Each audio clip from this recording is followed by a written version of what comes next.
E se eu te dissesse que um livro de quase 30 anos atrás pode ser uma das melhores ferramentas para a gente entender as brigas e as divisões do mundo de hoje? Pois é, hoje a gente vai mergulhar em A Revolta das Elites e a Traição da Democracia, do Christopher Lasch. É uma obra que, olha, parece que foi escrita ontem, de tão precisa no diagnóstico que faz do nosso tempo.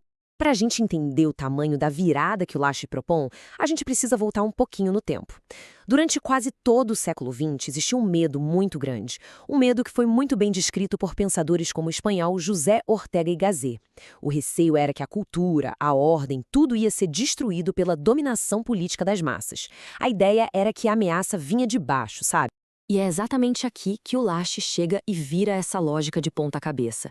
Ele diz: não, não, não.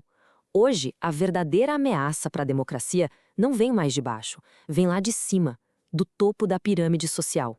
É uma espécie de revolta silenciosa, gradual, feita justamente por aqueles que mais se beneficiam do sistema. Então, vamos organizar essa exploração. Primeiro, a gente vai entender o que é essa tal de revolta invertida. Depois, vamos identificar quem são essas novas elites e de que forma elas estariam traindo a democracia. Aí, vamos mergulhar na psicologia que alimenta essa divisão toda e, para fechar, vamos dar uma olhada na resposta bem provocadora que o Lasch sugere. Ok, vamos começar com a primeira parte, a revolta invertida. Se o medo do Ortega y Gasset era que as massas, sem um senso de dever, iam destruir tudo, o Lasch, lá no finzinho do século XX, já estava vendo um perigo completamente diferente surgindo no horizonte. Para ele, o problema não era mais o homem-massa. O perigo real vinha de uma nova elite. Pensa assim, a nobreza antiga, por mais problemas que tivesse, se definia por ter obrigações, deveres com a terra e com o povo. Essa nova elite, segundo Lasch, se define justamente pelo contrário, por ter se livrado de qualquer obrigação com o resto da nação. Mas quem são exatamente essas novas elites? E aqui é um ponto crucial. A gente não está falando de uma aristocracia tradicional, de sangue azul, de herança. É algo novo. O Lasch chega a chamar de uma aristocracia de cérebros. Pegando um conceito emprestado do Robert Reich, o Lasch chama essa galera de analistas simbólicos.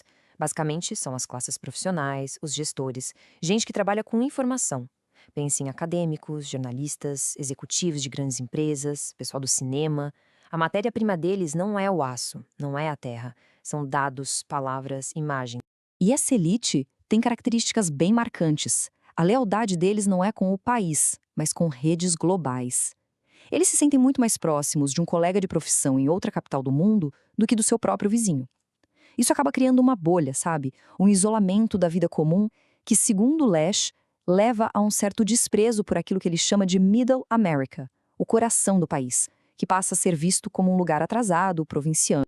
E essa citação do livro resume isso de um jeito brilhante. A visão de mundo deles é a de um turista. Eles se sentem em casa, em aeroportos, em conferências internacionais, em hotéis de luxo.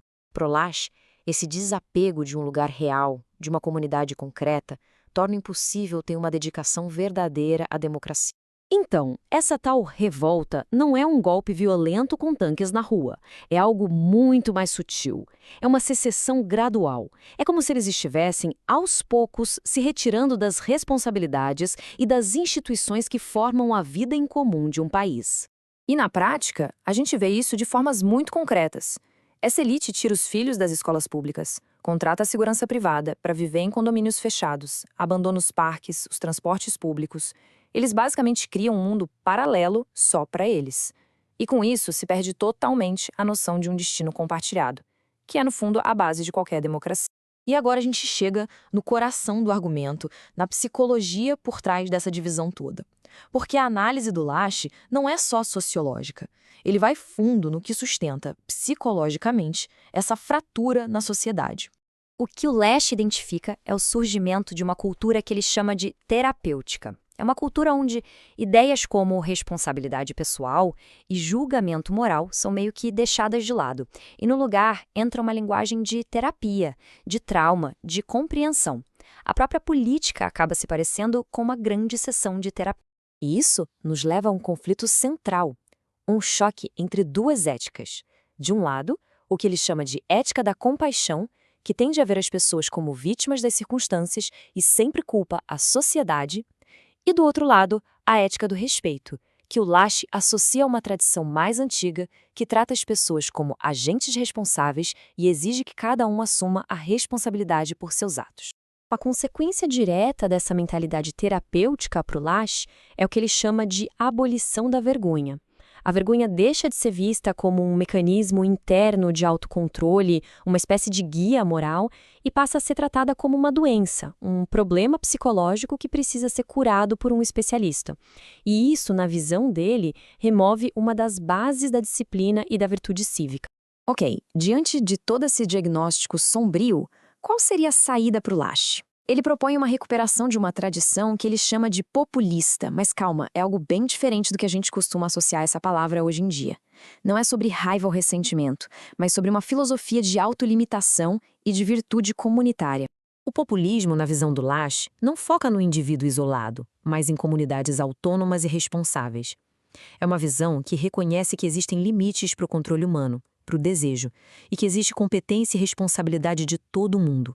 Acima de tudo, para ele, as verdadeiras virtudes da democracia não estão em grandes teorias, mas na decência e no respeito do dia a dia. E para fechar, a gente fica com a grande pergunta que a obra do Lasch nos deixa. Nesses tempos de tanta polarização, do que a democracia precisa mais para se curar? De mais compaixão, que corre o risco de tratar os cidadãos como crianças incapazes? Ou de mais respeito, que exige responsabilidade de todos, mesmo quando é difícil?